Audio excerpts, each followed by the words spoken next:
Hello traders, how are you? कैसे हैं आप लोग? दोस्तों, आज हम देखेंगे एमएसीडी इंडिकेटर के बारे में। एमएसीडी का मतलब होता है मूविंग एवरेज कन्वर्जेंस डाइवर्जेंस। दोस्तों, ये कंप्लीट पैकेज है। अगर आप एक ट्रेंड फॉलोइंग ट्रेडर हैं, अभी तक आप मूविंग एवरेजेस इस्तेमाल कर रहे हैं, तो मूविंग एवरेज से थोड़ा सा मैं एडवांस कॉन्सेप्ट वाला इंडिकेटर आप लोगों के लिए लेकर आया हूँ, जिसका नाम है एमएसीडी। बहुत ही ज़बरदस्त कॉन्सेप्ट है। इसमें मूविंग एवरेज का कन्वर्जेंस यानी क्रॉसओवर, डाइवर्जेंस का भी कॉन्सेप्ट है इसके अंदर। ये लैगिंग इंडिकेटर भी है और लीडिंग इंडिकेटर भी है। तो आइए इसको समझते हैं कि व्हाट इज एमएसीडी इंडिकेटर और मार्केट में हम इसका कैसे बेनिफिट ले सकते हैं, कैसे इसको इस्तेमाल कर सकते हैं। मैं आपको इसके लिए स्क्रीन पे लेके चलता हूँ और वहाँ पे मैं आपको इसके पहले मीनिंग के बारे में समझाऊंगा और फिर इसके हम एंट्री एग्जिट पॉइंट देखेंगे और स्ट्रेटेजी को भी हम डिस्कस करेंगे। तो दोस्तों, आइए चलते हैं स्क्रीन के ऊपर। जैसे कि आप स्क्रीन पे देख पा रहे हैं, व्हाट इज एमएसीडी? एमएसीडी का मतलब है moving average convergence divergence. This technical indicator is a tool that used to identify moving averages that are indicating a new trend, whether it's bullish or bearish. MACD chart के अंदर जब आप indicator लगाते हैं chart के अंदर MACD वाला, तो उसमें आपको कुछ सेटिंग्स दिखाई देती हैं। तो जो फर्स्ट नंबर ऑफ पीरियड होता है, that is use to calculate the faster moving averages. Generally होता क्या है दोस्तों, जब आप MACD इंडिकेटर आप लगाते हो तो आपको तीन तरह के पैरामीटर्स वहां पे मिलते हैं: 12, 26 एंड 9। तो 12 जो होता है is basically A faster moving average, 26 is a slower period moving average, और जो 9 पीरियड होता है ये बेसिकली आपका जो एमएसीडी वैल्यू निकलती है उसका 9 दिन का एवरेज होता है।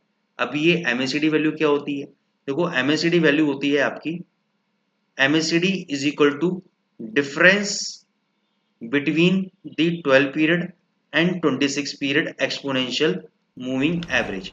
यानी एमएसीडी क्या होता है? 12 और 26 पीरियड के एक्सपोनेंशियल मूविंग एवरेज का डिफरेंस होता है। That is what we called MACD, moving average convergence divergence.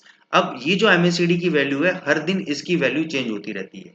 जैसे मान के चलो, आज 12 पीरियड का जो मूविंग एवरेज है और 26 पीरियड का जो मूविंग एवरेज है, उसकी वैल्यू आज कुछ और है, कल कुछ और थी, परसों कुछ और रहेगी, या उसके आने वाले दिनों में कुछ और रहेगी।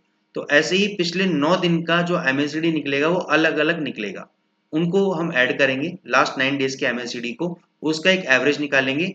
वो एक एमएसीडी का मूविंग एवरेज हो गया, यानी पिछले 9 दिन का एमएसीडी वैल्यू का एवरेज। तो उसको हम बोलते हैं स्मूथिंग लाइन, सिग्नल लाइन। तो इंडिकेटर प्लॉट कैसे करते हैं चार्ट में, वो मैं आपको लेके चलता हूँ। यहाँ पे हम दोस्तों चार्ट में आ गए हैं। चार्ट के अंदर हम इंडिकेटर्स में जाएंगे।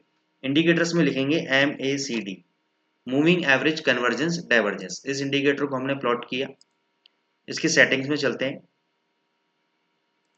सेटिंग्स में हमें तीन पैरामीटर्स मिलते हैं यहाँ पे देखने को। मैं आपको देखो मार्किंग कर रहा हूँ: 12 period moving average, 26 period moving average और 9 पीरियड का सिग्नल स्मूथिंग। ये सारे एक्सपोनेंशियल मूविंग एवरेजेस। ठीक है, अब एमएसीडी निकालना कैसे? यहाँ पे मैं साइड पे जाता हूँ, डेटा विंडो में जाता हूँ। तो यहाँ पे देखो आपको एमएसीडी की वैल्यू नजर आ रही है, मैं अंडरलाइन कर रहा हूँ। एमएसीडी -00172। अब इसको समझते हैं। मैं इसको डेली चार्ट पे आपको प्लॉट करता हूँ टू फॉर इजियर अंडरस्टैंडिंग। ये देखो डेली चार्ट में कर देता हूँ चार्ट के अंदर। अब जैसे कि ये लास्ट कैंडल है, जिस टाइम हम ये रिकॉर्डिंग कर रहे हैं, मान के चलिए ये आपका लास्ट कैंडल है, ट्रेडिंग डे है। इसका एमएसीडी वैल्यू आ रही है आपकी 0.00211। ये कैसे निकला? इसके लिए मैं दो मूविंग एवरेजेस यहाँ पे प्लॉट करूंगा, दो एक्सपोनेंशियल मूविंग एवरेज प्लॉट करूंगा यहाँ पे, 12 पीरियड एंड 26 पीरियड। यहाँ पे मैंने 12 पीरियड प्लॉट किया। इसके कलर को मैं चेंज कर देता हूँ रेड, थिकनेस को बढ़ा देते हैं। Okay, second exponential moving average को मैं चेंज करता हूँ। इसका कलर बेसिकली मैं ब्लैक कर देता हूँ और इनपुट में मैं जाता हूँ 26।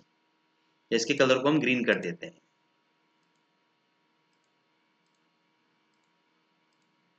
और ओके, तो यहाँ पे हमने क्या किया, दो मूविंग एवरेजेस प्लॉट किया, 12 पीरियड और 26 पीरियड। क्यों प्लॉट किया? To calculate the MACD value. अब यहाँ पे जब आप देखेंगे, यहाँ पे जो रेड कलर से ईएमए मार्क हो रहा है ये आपका 12 पीरियड का मूविंग एवरेज है। जो ग्रीन कलर से मार्क हो रहा है ये आपका 26 पीरियड मूविंग एवरेज है। अब मैं यहाँ पे कैलकुलेटर को भी ओपन कर लेता हूँ। यहाँ पे आप देखेंगे कि जो 12 पीरियड का आपका मूविंग एवरेज है उसकी वैल्यू है 1.0849। माइनस करता हूँ मैं 26 पीरियड मूविंग एवरेज से, 1.08279। ये मेरा 26 पीरियड मूविंग एवरेज है। देखो ये निकल गया मेरा एमएसीडी वैल्यू। आप इसको कैलकुलेट कर लो। ये आपकी एमएसीडी वैल्यू है 0.00211। ये भी देखो सेम वैल्यू निकली। तो हेंस यहाँ पे प्रूव होता है कि MACD is the difference between the slower moving average and faster moving average. इस इंडिकेटर के अंदर कौन सा वाला MACD की लाइन है? ये जो ब्लू कलर की लाइन आप देख रहे हो that is called the MACD line, और ये जो ऑरेंज कलर की लाइन है ये आपका 9 पीरियड का मूविंग एवरेज है। कौन से पीरियड का मूविंग एवरेज है? 9 पीरियड का एक्सपोनेंशियल मूविंग एवरेज है। किसका? MACD वैल्यू का। ठीक है, ये क्या डिनोट करता है? ये बताता है कि अगर ब्लू कलर की लाइन जो कि MACD लाइन है, ये आपकी MACD लाइन है, ये अगर MACD लाइन आपकी 9 पीरियड की मूविंग एवरेज को ऊपर की तरफ क्रॉसओवर कर रहा है, ये आपका बुलिश सिग्नल है। ये जो क्रॉसओवर है इसको हम बोलेंगे कन्वर्जेंस। क्या बोलेंगे? कन्वर्जेंस, यानी क्रॉसओवर हो रहा है आपका। और जब भी ये क्रॉसओवर होता है तो ये जीरो लाइन देख रहे हैं आप यहाँ पे, ये जीरो लाइन, इसके ऊपर पॉजिटिव हिस्टोग्राम बनना चालू हो जाता है। इसके ऊपर ये पॉजिटिव हिस्टोग्राम बनना चालू हो जाता है। दूसरा, जब भी ये जो क्रॉसओवर होता है और क्रॉसओवर के बीच में ये दो मूविंग एवरेजेस के बीच में जब ये डिस्टेंस बड़ा होने लगता है तो ये उसको बोलते हैं डाइवर्जेंस। ये हो रहा है डाइवर्जेंस, यानी आपका जो स्ट्रेंथ है, मोमेंटम है, वो ऊपर की तरफ जा रहा है, वो ऊपर की तरफ जा रहा है, वो अपने मूविंग एवरेज से थोड़ा सा डाइवर्ट हो रहा है, ऊपर की तरफ जा रहा है, इसको बोलते हैं डाइवर्जेंस, यानी स्ट्रांग हो रहा है।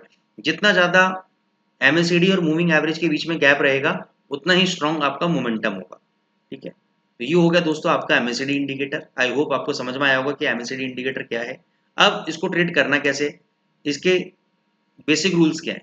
बेसिक रूल्स ये बोलते हैं कि अगर MACD इस जीरो लाइन के नीचे से क्रॉसओवर देता है, पॉजिटिव क्रॉसओवर दे रहा है, यानी MACD लाइन अपने पिछले 9 दिन के मूविंग एवरेज को नीचे से ऊपर क्रॉस कर रहा है, तो ये एक आपका बाय सिग्नल है। ये आपका बाय सिग्नल है। ठीक है, आप यहाँ पे बाय कर सकते हो, जैसे जिस भी कैंडल पे इसने बाय दिया यहाँ पे बाय दिया, आप यहाँ पे बाय ट्रेड एग्जीक्यूट कर सकते हो, और प्रीवियस जो स्विंग लो है वो आपका स्टॉप लॉस का काम करेगा। क्लियर हो गया? अब हम चलते हैं सेल कंडीशन के ऊपर। सेल कंडीशन में हमें क्या पता लगता है कि अगर ऊपर के लेवल पे, जीरो लाइन के ऊपर के लेवल पे अगर नेगेटिव क्रॉसओवर हो रहा है, यानी MACD लाइन अपने 9 पीरियड के मूविंग एवरेज को ऊपर से नीचे की तरफ क्रॉस कर रहा है, तो जिस भी कैंडल पे ये क्रॉस करता है वहां पे आप एक शॉर्ट ट्रेड ले सकते हो, सेल ट्रेड। और जो प्रीवियस कैंडल का स्विंग हाई है वो आपका क्या काम करेगा? स्टॉप लॉस का काम करेगा। टारगेट जितना आपका स्टॉप लॉस है उसका 2 टाइम्स आपका टारगेट होगा, उसका 2 टाइम आपका टारगेट होगा। तो ये 1:2 की बेहतरीन रिस्क रिवॉर्ड रेशो वाली स्ट्रेटेजी। तो ये basic rules I hope clear हो गए। फॉर एग्जाम्पल मैं आपको थोड़ा सा बता देता हूँ, जैसे कि यहाँ पे देखो क्रॉस ओवर हुआ, किस कैंडल पे क्रॉस ओवर हुआ? इस कैंडल पे हुआ। इस कैंडल का लो कितना है? 1.0834। इस कैंडल का लो है 1.0834। इसके नीचे हमने सेल लिया, इसके प्रीवियस हाई का हमने स्टॉप लॉस दिया, और यहां से आप देखोगे कितना लो लगाया है नीचे? 1.0600। जबरदस्त टारगेट आपको देखने को मिला, क्योंकि ये अभी मैं आपको डेली चार्ट में दिखा रहा हूँ। आप इसको 2 आवर्स में यूज कर सकते हैं, 15 मिनट में यूज कर सकते हैं, जिस टाइम फ्रेम में आप कंफर्टेबल हो उसमें यूज कर सकते हैं। लेकिन अच्छे रिजल्ट्स के लिए मैं आपको रिकमेंड करूंगा कि पोजिशनल ट्रेडिंग इस पे आपको करनी चाहिए, स्कैल्पिंग अभी नहीं करनी चाहिए, because this indicator is not made for scalping. ये पोजिशनल ट्रेडिंग के लिए।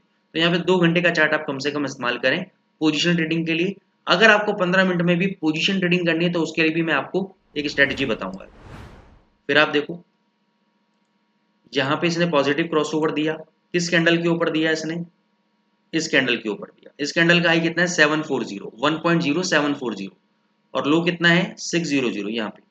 और ऊपर देखो मूवमेंट कितना दिया इसने? 916। टारगेट अचीव हो गए आपके, अच्छे खासे टारगेट अचीव हो गए आपके। तो इस तरीके से आप इसके अंदर ट्रेडिंग कर सकते हैं। अब मैं आपको लाता हूँ 15 मिनट के चार्ट के ऊपर एक नई स्ट्रेटेजी मैं आपको बताता हूँ। उसके 15 मिनट के चार्ट पे हम लोग आएंगे, MACD के सेटिंग्स में जाएंगे, इनपुट्स में जाएंगे, यहाँ पे लिखेंगे 100, स्लो मूविंग एवरेज लिखेंगे 200, और सिग्नल लेंथ करेंगे 20। ओके, थोड़ा सा मैं आपको पीछे की तरफ लेके चलता हूँ चार्ट के अंदर, एंट्री रूल समझा देता हूँ। देखो अब इसमें हुआ क्या, जब भी ये दोनों लाइनें MACD लाइन और सिग्नल लाइन इस जीरो पीरियड लाइन के ऊपर आ जाएंगी, यहाँ पे ऊपर आ गई, तब आपको यहाँ पे बाय ट्रेड एग्जीक्यूट करना है। तब आपको यहाँ पे बाय ट्रेड एग्जीक्यूट कर लेना है। और आपको जब तक आपको डिजायर टारगेट आपको जो भी है 15 पिप का, 20 पिप का, 40 पिप का नहीं मिलता है, आप इसको बैठे रहो। देखो कितना ऊपर गया है, सीधी मूवमेंट कितना ऊपर गया। फिर यहाँ पे इसने सेल ट्रेड दिया, कब दिया? फ्राइडे को दिया। कहाँ पे दिया? यहाँ पे। इस कैंडल पे ये दोनों के दोनों लाइनें MACD लाइन और मूविंग एवरेज लाइन इसके नीचे आ गई, 803 के नीचे आ गई।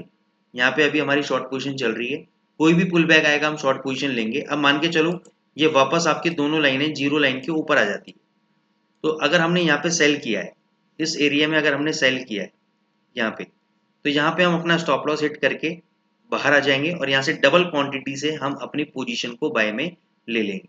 तो यहाँ पे भी हम एक रिस्क मैनेजमेंट रूल और मनी मैनेजमेंट रूल लगा सकते हैं।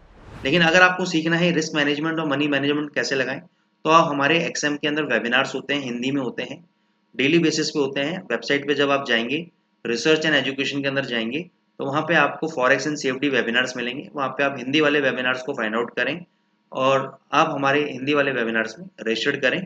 और इसके ऊपर हम ज़्यादा जानकारी, पूरे 1 घंटे का वेबिनार होता है, उसमें आप आएँ, उसमें मैं आपको और भी ज़्यादा विस्तार से इसके बारे में बताऊंगा। आई होप अगर इतनी भी स्ट्रेटेजी अगर आपने यूज़ कर ली तो आपको प्रॉफिट होगा। तो दोस्तों मैं आपसे रिक्वेस्ट करूंगा कि आप हमारे एक्सएम इंडिया चैनल को लाइक करें, सब्सक्राइब करें। Thank you so much.